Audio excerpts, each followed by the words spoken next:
I'm Holly Holland. Welcome back. This is the second video in our Happy Hips workshop, or if you're doing this for your Bone Strong for Osteoporosis, it's just where I'm focusing on the glutes. In these floor exercises, I know not everybody can get down from the floor comfortably, but this is an area that some people are most comfortable with and not in a standing or active position. So I've just got a couple of mats here, and I've got my tennis shoes on. I think you wouldn't have to have that, but I definitely wouldn't have slippery socks. You could be barefoot or have some sticky socks on. I've got a resistance band. Mine is closed. You could absolutely use just an open one that you could hold with hands, but I'm just going to show you how to use this one. All right, so let's start out with the glute maximus. So the glute maximus, biggest muscle here in your butt. It's the one that sort of defines your buttocks. And one of my very favorite exercises for that is bridge. Okay, so for bridge, so many different things you can do with it, but the very first thing you have to do is do it well. So we want to think about our good setup. You want your feet to be parallel, not super wide, because when your feet are wide, you're going to put some stresses on your knee, and you may even end up in your low back. So let's bring our feet parallel. Our hips are heavy, my arms are down. And when you're coming into a bridge, whether you articulate up or you hinge up, you want to try to not do it as a thrust that might cause some issues in your low back. So I like to set up and think an inhale here, and as I exhale, I'm going to be drawing my abdominals, pelvic floor to navel, and I'm just going to lift my hips up slowly. I like to come up no higher than my shoulder blades. First of all, I think that protects your neck. I think it keeps you from going too far. And it's just a nice way to start to practice. Okay, how do I get my glute maximus to engage? Well, I'm going to feel it. And when I try to draw my thighs up while pulling my abs in, I'm going to get some major work into the glute maximus. Now, you could do any of these variations that I'll show you in a minute, or just stay with this plain old vanilla version. It's perfectly challenging. You definitely will use it. Will feel it. So you could drop the hips down an inch or two, and using the abs again, lift it up. So as you're building that, kind of reacquainting yourself with the glute maximus engagement each time, you're getting such a good amount of body weight resistance, or kind of working against gravity. You remember that the glute maximus is your best protector against kind of falling with the forces of gravity. You really want to make sure that you're giving it a lot of work. It's great for those of us who have to sit for any length of time during the workday, and it just feels amazing. Now, could you go a little higher? Absolutely, but I'd want you to do it in a way, again, that tracks those knees, that's lifting the hips and spreading the load across your shoulders and not your neck. I definitely feel that work right there. Okay, some variations of that. I'm going to remember what I wanted to do on that one. Okay, I could add some resistance. So I'm going to take this band, and I'm going to bring it around my thighs. Those of you who do Pilates, if you had something like a magic circle, you could also use that. I'm still keeping my legs in that parallel alignment, but now I'm going to feel a little outward resistance here. Feet down, abs in, and as I press out, now I've got a little bit of work too for the glute medius and the glute minimus over there, because they have to act as those side stabilizers while I'm working through my glute maximus. Again, nice work you could do here, just a little bit of lift and lower, pressing out. I really like this work because I can feel that whole gluteal complex open, and I'm starting to feel how that tensor fascia latae, that really tight muscle for most of us, is getting a nice bit of opening there as well. Okay, I could do this as a single leg, right? So maybe taking this one leg and kind of gently bracing it against the inner thigh, and I'm going to lift that up, still going into my abs first. Oh my gosh, this is so much harder. You can definitely feel that work. There's a lot of balance happening on the side of the glute as well as the glute maximus. You can take it just a little bit more gently here with just a right angle with that, and create something like a little bit of a stabilizing march. Right here, I want to make sure that as I come down, I stabilize before I lift the other leg, because you're not doing your back or your glutes any favors if you have to kind of wiggle and wobble. Something is going to compensate, and that won't be fun. So make sure that you can do these with a lot of core integrity and a lot of precision before you take these advancements. Abs in, glutes engage, and then slowly come down. Love those, they're very fun. And this one, definitely more advanced. I'm going to use a chair. You could use one of those big exercise balls. You could use a box. That would be a nice option there. Just want to make sure whatever you're using is stable.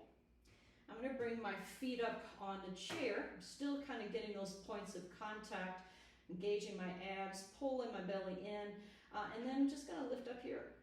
So you can feel like the focal point of this is really stronger in your whole back leg channel. Love the attention that I get to the glutes as I'm going up and down. Small repetitions. And I'm very mindful about trying to keep the right and the left sides level as I come up. You don't want your pelvis to shift. So again, aim for 5 to 8 or whatever you can do on those for the bridge variations. Okay, this is one that not everybody's going to do. I know that people tend to have wrist pain and discomfort, but for those of you for whom this is something helpful, I like this variation for the same reason that a bridge is good. So this is called a reverse tabletop position. I've done this in yoga classes a lot. I'm trying to feel my hands behind me. You could take your hands like this. I don't like the way that feels in my own shoulders, but that's just because I've been doing yoga for many years. So you have that option. Whatever you're doing, you want to kind of feel like your chest muscles are lifted. You've got a nice external rotation of your arm bones here. Spread your fingers so the weight is not locking into the elbows or just pressing down to the wrist. Feet are parallel. Pull the abs up and in and lift up. So I love this one for the glute maximus work, but also the pecs. You get such a double bang for the buck here as I'm really stretching what for me is a very tight group of muscles. I want to just make sure that I'm not locking my elbows because I tend to default towards hypermobility. So I'm really feeling the press up here, the lift. So reverse tabletop, okay? Low lunges. I'm gonna grab a yoga blanket because I know my knees get a little testy when I'm on them for too long. A low lunge is good for the stresses that it puts on your hip. So I want to, first of all, let's track this. I could have 2 blocks on either side. If you had some challenges bringing the floor up to you. Or you could come down on your fist. I'm just going to come up here because that feels really good to me. And what I'm aiming for is to work against, just pressing down into that kneecap there. I'm going to kind of just stretch my hips here. So I'm really working on opening up through the glute medius here, but the glute maximus on the right side, and even that hip flexor and the tensor fascia, that's getting a lot of great work here. Really love this sequence. And you could just slowly come in a little bit further, and you could allow your chest to rest on your thigh. Just aim for a nice long back position that doesn't cause any compromise for those of you who have osteoporosis. And then we'll switch. Try the other side. Take your time, coming back up. You never want to feel like you're pushing off on the knee. I like to take my hands here and almost feel like I'm stretching the skin away from my hips, opening up through the shoulders. And as I get more limber, I can feel that back leg start to ease a little bit more. It's telling me that I'm not only getting a really good stretch and resistance here, but I'm starting to feel a good suppleness into my body. A wonderful stretch that opens up tight hips. And then again, you can come forward a little bit. Those blocks could be an easy alternative or just onto your fist here. Okay, so it's a little bit more challenging as we sort of moved down the line. I'm we're gonna come into a forearm plank. Now that's a great core exercise, it's good for your upper body strength, but in this case, we're gonna be really focusing on a stiff leg lift that is accessing the glute maximus. So let's make a good forearm plank here. You can take your palms up or palms up this way or palms down. Try to feel that you're pressing your whole forearm in there, and that'll help you broaden across your upper back instead of the winging, because that winging is only going to create stress in your shoulders. We don't want to do that. So I'm going to step that 1 foot back at a time, and here I am building my plank. I'm trying to create what we call in my Pilates studio a Japanese bridge, where you're trying to withstand the elements of an earthquake here, but in our case it's collapse. And I'm going to press one leg up, so I've got a very stiff leg. I'm pulling my abs up and in, and when I am flexing, dorsiflexing through that ankle, wow, remember what that does. It turns on the whole back of your hip, lifting it up, feels amazing, nice and strong. Now you could do one set if you were starting to build that, come down, reset. You don't have to keep doing multiple sets in a row. As long as you can feel that broad back, strong core, then continue working here. But it would be better to come down and reset as you're building through this than to just go to get through it. I'll just do one more set. And again, you build up to what you can. But just for the purposes of the video, we'll just do that 4 sets. Whew, feel that all the way over. All right, spinal balance, kind of a variation of that. I think I'll bring my mat back for that one. Spinal balance is fantastic because the leg that's staying down is really working to stabilize your pelvis through all the forces of the glutes. Glute maximus, medius, minimus, and even that helper tensor fascia. So I could have my hands here, I could come onto my fist, I could use yoga blocks if I need to. Just want to get that square position. So as I'm stepping back now, I'm going to be lifting the back leg, just like I was doing. So you remember what that felt like when you were lifting that up from here, right at that gluteal fold, I call it.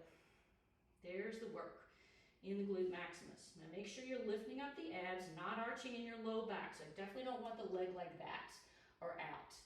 Your idea here is to have neutral pelvis. Now you could progress. You could take the opposite arm and leg. So there's some major balance work. What I want you to pay attention to, though, is not sagging this hip. This is one of the ways we would know that the glute medius and minimus are off the job. And if they're weak, we are not doing our work in our glutes. We'll come to them in the next video, but at least right here, you can feel such good work, just holding that position, okay? Let's try the other side. I'm gonna think about first my stabilizing leg, and I might take that back and just to find that alignment, okay? Like I'm balancing that tray of drinks on my backside, both arms are down, lifting through my abs, and remember, we're trying to pull that into the middle to activate the glute medius while you're stabilizing the glute medius while you're activating the glute maximus.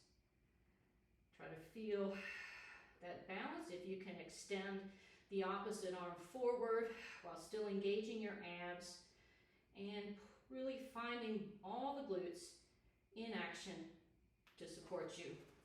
Wonderful exercise for glute maximus. Okay, another yoga pose that I love for glute maximus is called Locus Pose. In fact, it's so good for all of us because it works on the back extensors. So most of this you would be involved with your upper back too. We're just going to vary it a little bit here. And you could rest your forehead down, bring your hands by your side. I'm going to hover my head just so you can hear me talking. But the major thing I want to work on is the lower part of the body for this one. It's like your stiff-legged activation there that we did in the previous exercises, but you want to feel here that you're first setting your low back for success. Press the tops of your thighs down, pull the abs up and in, and that makes sure you don't arch in your low back. And you're just going to lift that leg a little bit at a time and lower. Abs up each time. Again, your shoulders are drawing down. Now you could certainly add the arms here, both in a lifted fashion, but I don't think it's really necessary. I'm gonna do it just so I can keep my face off the floor and you don't hear me as mumbling. Pull the abs up and in, and just really feel that work of the glute maximus. Other side here. Now you could flex the foot, absolutely. That would give you a little bit more of that posterior hip engagement, but with my shoes on here, I can't quite do it in a way that I think is going to give me enough range. So I'm just going to keep it in this plantar flexion position. You can add both legs now. Again, I'm trying to feel my shoulders draw back, still resetting that pelvis, thighs down, belly up, and you could do a little bit of a swish. Oh, that's so good for your butt. You can just feel it. You can feel those buttocks just really engaging. Keep those abs working as well. And then press back up, the locust. All right, coming to the end, we're going to use a couple of Pilates exercises. Next, this is called single leg kick from the Pilates mat repertoire. For this one, I like you to make a fist with your hands and draw your elbows in line with your shoulders, broaden your chest muscles here. It's a little harder in this shape to, not feel archy in your low back. So you could absolutely come down a little bit more here if you needed to, but I'm going to come here because this feels good to me.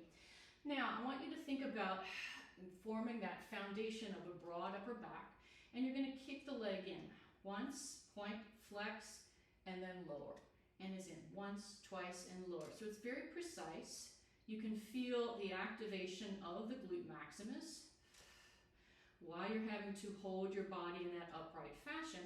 And it's also doing some nice bone building from your forearms here. Make it nice and open.